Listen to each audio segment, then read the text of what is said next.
नमस्ते दोस्तों, क्या आपने कभी सोचा है एक इंसान अकेला क्यों नहीं रहना चाहता? क्या होता है उसके दिल और दिमाग में जब वह अपने अकेलेपन से सामना करता है? आज हम इस बढ़ती हुई समस्या के बारे में बात करेंगे। अकेला रहना किसी भी व्यक्ति के लिए एक अनोखा अनुभव होता है। जब हम अकेले होते हैं, हमें हमारे मन की गहराइयों में उतरने का मौका मिलता है। लेकिन क्या आपको पता है, अकेले रहने से बहुत से लोग घबरा जाते हैं। लेकिन क्यों? अक्सर लोग अकेलेपन से घबरा जाते हैं क्योंकि उन्हें लगता है कि उनका कोई असली साथी नहीं है। और दुख की बात यह है कि वे लोग खुद को अपना साथी नहीं मानते, ऐसा कोई जो उनके साथ हर कदम पर हो। इसी कारण उन्हें अजीब सा महसूस होता है, जैसे उनका कोई एक हिस्सा अधूरा है। अकेलेपन का असर हमारे शरीर और मन पर भी होता है। कुछ लोग अकेलेपन में अपने आप को खो देते हैं और उनका आत्मविश्वास कम हो जाता है। वह महसूस करते हैं कि उनका कोई सुनने वाला नहीं है, कोई समझने वाला नहीं है। लेकिन दोस्तों, जैसे कि सिक्के के दो पहलू होते हैं, वैसे ही क्या आपने कभी सोचा है कि अकेले रहने के क्या क्या फायदे हो सकते हैं? हम इस वीडियो में इन सभी सवालों का जवाब देंगे। तो अगर आप भी अकेलेपन से गुजर रहे हैं या आपको लगता है कि किसी को अकेलेपन का सामना करना पड़ रहा है और यह अकेलापन एक बुरी बात है, तो यह वीडियो आपके लिए है। तो चलिए शुरू करते हैं। आज की कहानी एक नौजवान लड़के और उसके व्यापारी पिता की है। और जैसे कि हर नौजवान युवक का यह सपना होता है कि वह अपनी अलग पहचान बनाए और उसकी यह अलग पहचान उसकी योग्यता पर बनी हो और वह कुछ ऐसा कर दिखाए जिस पर उसे गर्व हो।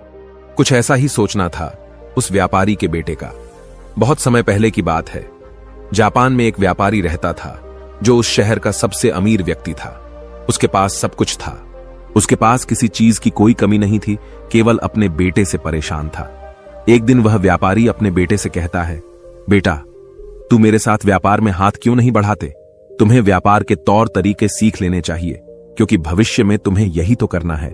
यदि तुम व्यापार में हाथ नहीं बढ़ाएगा तो फिर क्या करोगे? वह नौजवान युवक अपने पिता से कुछ नहीं कहता, क्योंकि उसका व्यापार में बिल्कुल भी मन नहीं लगता था। वह दिन भर मार्शल आर्ट्स की किताबें पढ़ता और जब भी कोई समुराई शहर में आता तो वह पूरा समय उसी के पीछे पीछे घूमता रहता। एक बार पूरे परिवार के सदस्यों ने मिलकर उसे समझाने की कोशिश की।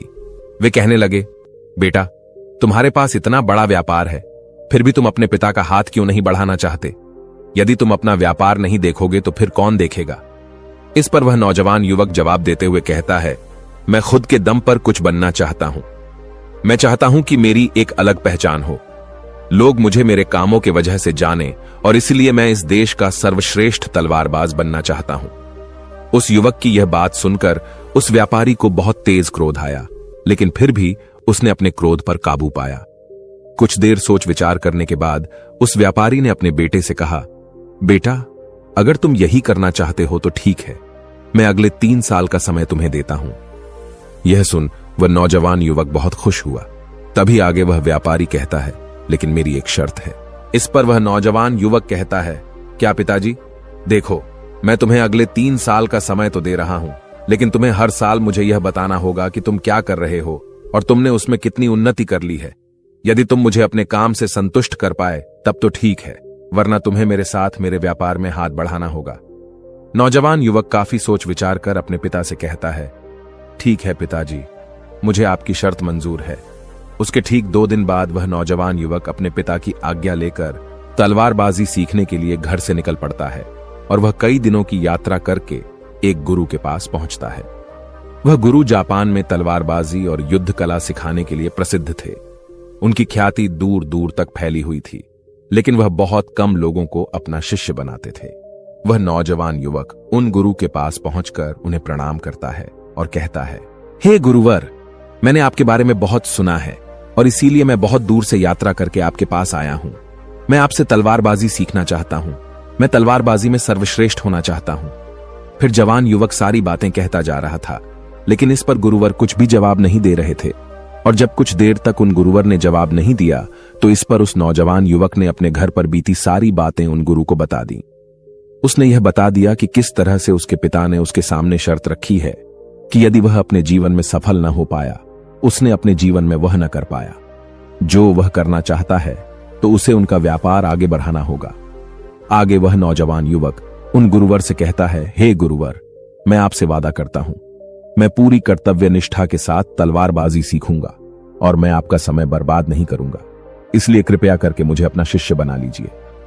तभी उस गुरु ने उस युवक की तरफ ध्यान से देखा। उन्होंने देखा कि वह अपने साथ काफी सामान भी लेकर आया था और उसके साथ उसके 2 सहायक भी आए हुए थे। तभी उन गुरु ने कहा, सबसे पहले यदि तुम तलवारबाजी सीखना चाहते हो तो तुम्हें इन चीजों को छोड़ना होगा, इन चीजों का त्याग करना होगा, इसलिए इन कीमती सामानों को वापस अपने घर भेज दो। उस नौजवान युवक ने गुरु की आज्ञा का पालन किया। उसने सारा सामान अपने सहायकों के हाथों वापस घर की ओर भेज दिया। आगे गुरुवर उस नौजवान युवक से कहते हैं, देखो, यदि तुम तलवारबाजी सीखना चाहते हो और इसमें सर्वश्रेष्ठ होना चाहते हो तो तुम्हें 2 शर्तें माननी होगी। इस पर वह नौजवान युवक कहता है, गुरुवर, आप जैसा भी कहें, मैं सब करने के लिए तैयार हूं, लेकिन मुझे अपना शिष्य बना लीजिए। तभी गुरुवर उस युवक को पहली शर्त बताते हुए कहते हैं, तुम्हें यहां पर सामान्य लोगों की तरह ही अपना जीवन बिताना होगा और सारे कार्य तुम्हें खुद ही करने होंगे। इस पर नौजवान युवक कहता है, जी गुरुवर, जैसा आप कहें।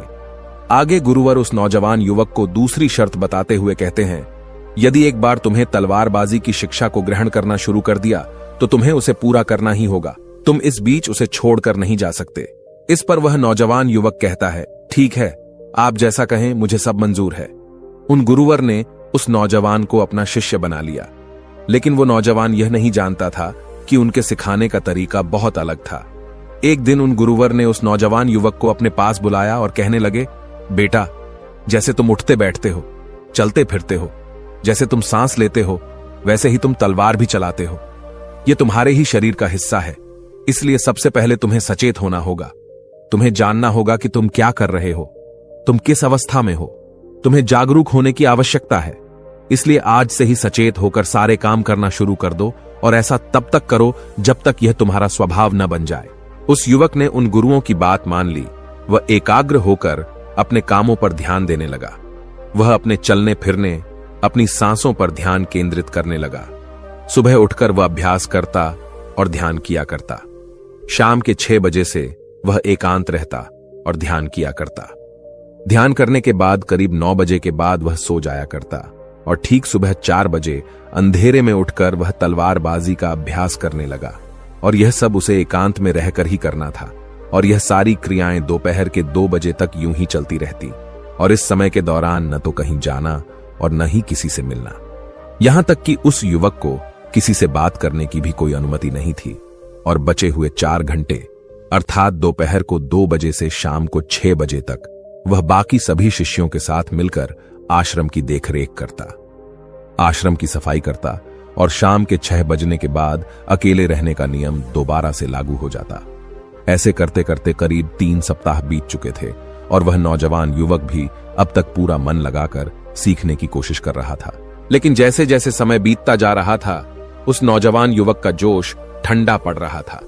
अब उसके लिए उस आश्रम में एक एक पल बिताना बहुत मुश्किल हो रहा था। अब उस नौजवान युवक ने अपने गुरु की बातों को अनदेखा करना शुरू कर दिया था। वह उन सभी नियमों को तोड़कर अपने सभी गुरु भाइयों के साथ मिलकर गप्पे लड़ाने लगा था। वह उन्हें अपने व्यापार की बातें बताता, उसके पास क्या कुछ है, वह उसका बखान किया करता और उस नौजवान युवक को इतना अमीर पाकर कई लोग उसके मित्र भी बन चुके थे, क्योंकि वह सोचते थे कि या तो अमीर व्यापारी का बेटा है, कभी न कभी तो भविष्य में कोई न कोई फायदा हमें अवश्य मिलेगा। देखते ही देखते उस नौजवान युवक और बाकी लोगों की दोस्ती और भी गहरी होती जा रही थी। अब से वह नौजवान युवक रातों को सोने की बजाय अपने मित्रों के साथ मिलकर आश्रम से कहीं दूर भाग जाया करता था, जंगलों में जाकर गप्पे लड़ा था, मौज मस्ती किया करता था और इस कारणवश वह सुबह उठ नहीं पाता था और इसी वजह से वह कभी ध्यान भी नहीं कर पाता था। एक दिन उन गुरुवर ने उस नौजवान युवक को अपने पास बुलाया और उससे कहने लगे, बेटा देखो, मैं जानता हूं कि तुम रात को आश्रम में नहीं रहते हो और न ही तुम एकांत में रहकर अभ्यास कर रहे हो। मैंने तुमसे पहले ही कहा था, यदि तुम्हें एक बार तलवारबाजी की शिक्षा को आरंभ कर लिया तो तुम्हें इसे पूरा करना ही होगा। और तो और, तुमने मुझसे वादा किया था कि तुम पूरी कर्तव्यनिष्ठा के साथ तलवारबाजी की शिक्षा को ग्रहण करोगे तो मेरा समय बर्बाद नहीं करोगे। और यदि तुम ऐसा ही करते रहे तो 1 साल बाद जब तुम्हारे पिता तुमसे पूछेंगे कि तुमने इस 1 साल में क्या किया, तुमने उसमें कितनी उन्नति की, तो तुम उन्हें क्या जवाब दोगे? उस वक्त तो उन्हें क्या मुंह दिखाओगे? इस पर वह नौजवान युवक कहता है, हे गुरुवर, आप सत्य कहते हैं। जब मैंने शुरू किया था तो मेरे अंदर उत्साह था, मेरे अंदर तलवारबाजी सीखने की जिज्ञासा थी, लेकिन तब मैं यह नहीं जानता था कि मुझे अकेले रहकर अभ्यास करना होगा। एकांत रहकर मैं थक चुका हूं और यह मुझे बहुत कठिन लगता है। मेरा एक एक पल जैसे मुझे काटने को दौड़ता है। जब भी मैं ध्यान करने बैठता हूं तो मेरा मन यहां वहां भागता रहता है और मैं ध्यान नहीं कर पाता, और इसी कारण मेरी चिंता और भी बढ़ जाती है। मुझे समझ नहीं आता कि यदि मैं ध्यान नहीं कर पाऊंगा तो मैं अपने अभ्यास को पूरा कैसे कर पाऊंगा। और साथ ही जब मैं एकांत में रहता हूं तब भी मेरे मन में तरह तरह के विचार चलते रहते हैं। मैं इनसे पीछा छुड़ाना चाहता हूं, लेकिन मैं इनसे पीछा छुड़ा नहीं पाता। इस पर गुरुवर मुस्कुराने लगे और उस युवक से कहते हैं, बेटा, जिस अकेलेपन से तुम भागने का प्रयास कर रहे हो, इस अकेलेपन में बहुत ताकत होती है, इसे तुम्हें समझना चाहिए। किंतु फिर भी यदि तुम इस अभ्यास को बीच में छोड़कर जाना चाहते हो तो मैं तुम्हें नहीं रोकूंगा। तुम जा सकते हो, लेकिन जाने से पहले मेरी बस एक बात मान लो। इस पर नौजवान युवक कहता है, ठीक है, बताइए आप क्या चाहते हैं।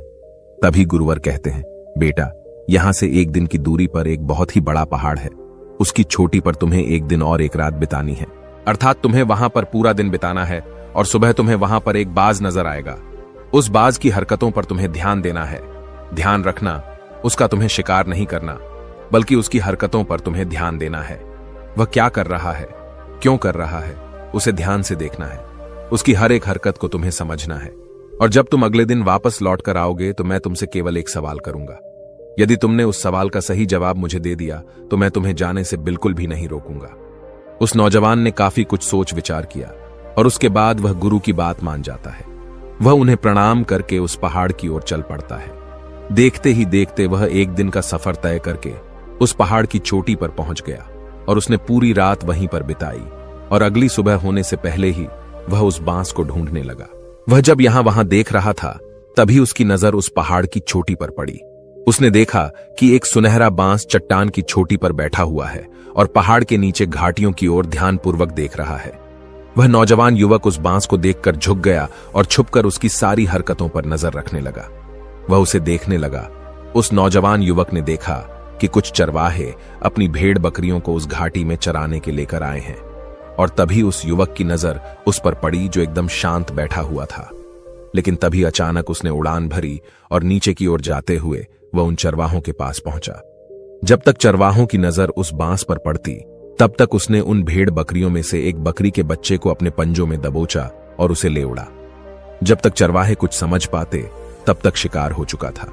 वह नौजवान युवक यह देखकर बहुत हैरान रह गया। यह समझ चुका था कि आखिर गुरु ने उसे इस चोटी पर क्यों भेजा है।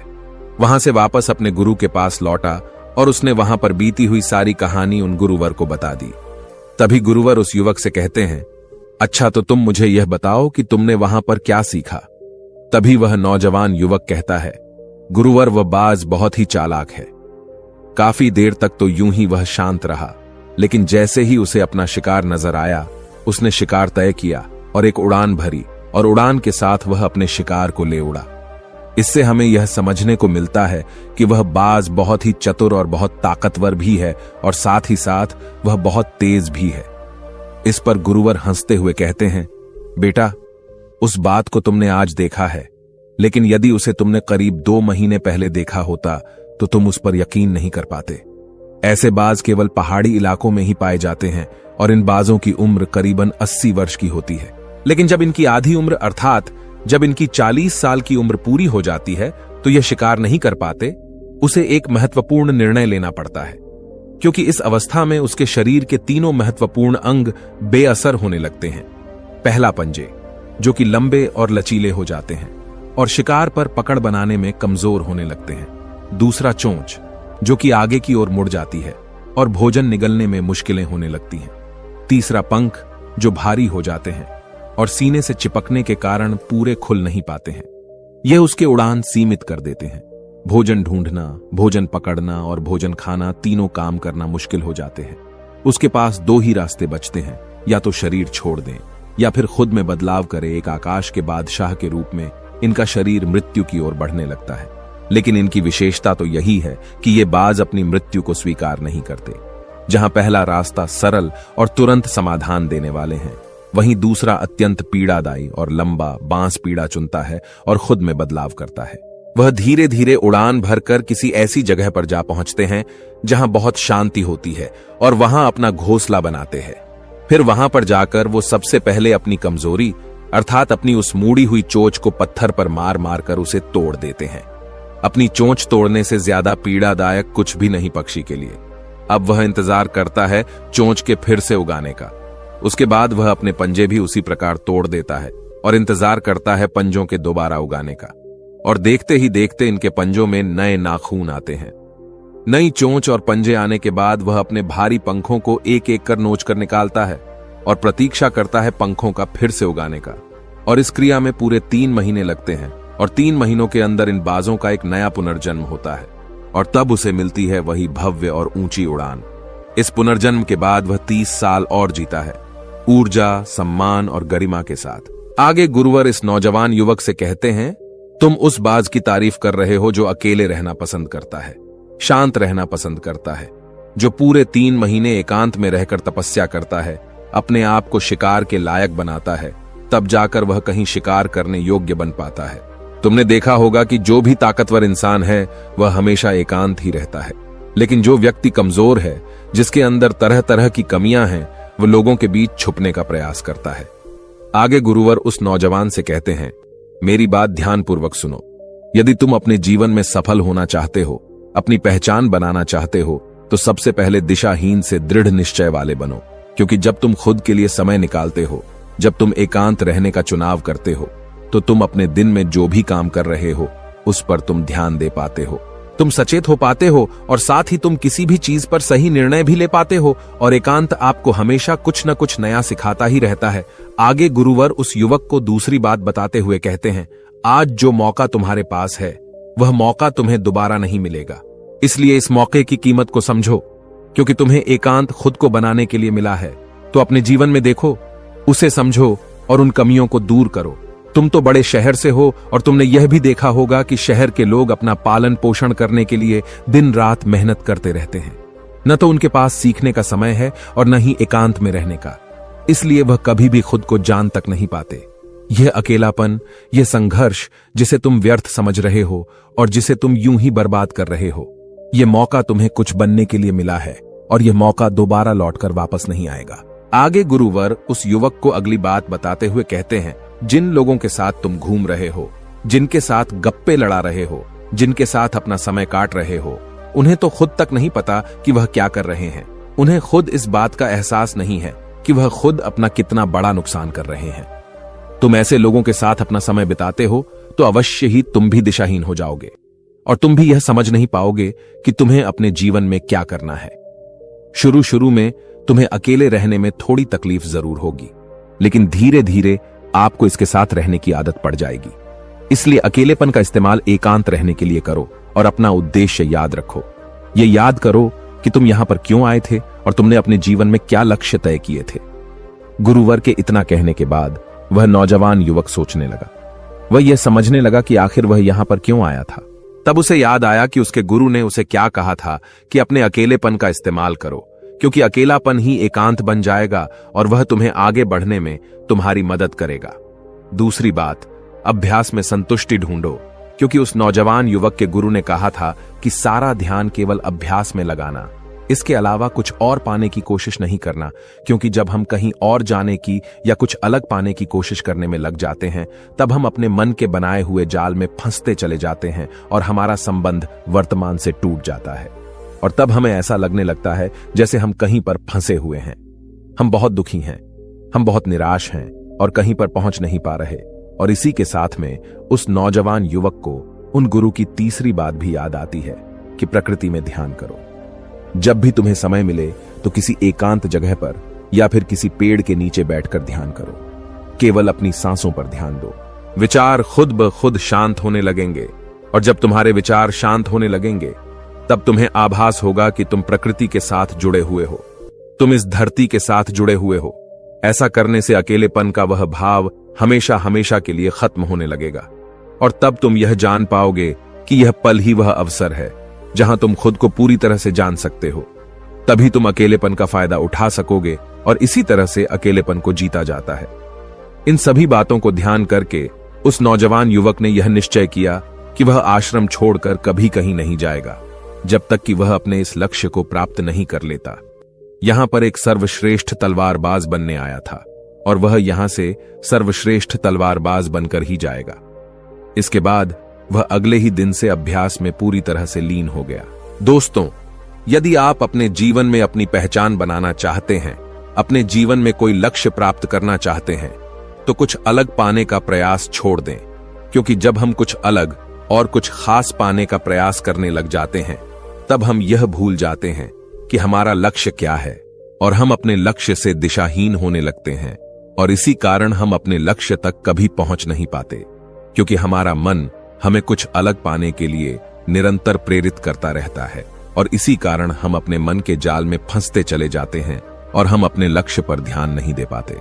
इसलिए अपने जीवन में यदि आपको कोई लक्ष्य हासिल करना है तो अधिक पाने का प्रयास छोड़कर केवल अपने अभ्यास पर ध्यान केंद्रित करें और देखना कि आप जरूर ही अपने लक्ष्य को प्राप्त कर पाएंगे। दोस्तों, आपने आज के इस वीडियो से क्या सीखा वह मुझे आप कमेंट में बता सकते हैं।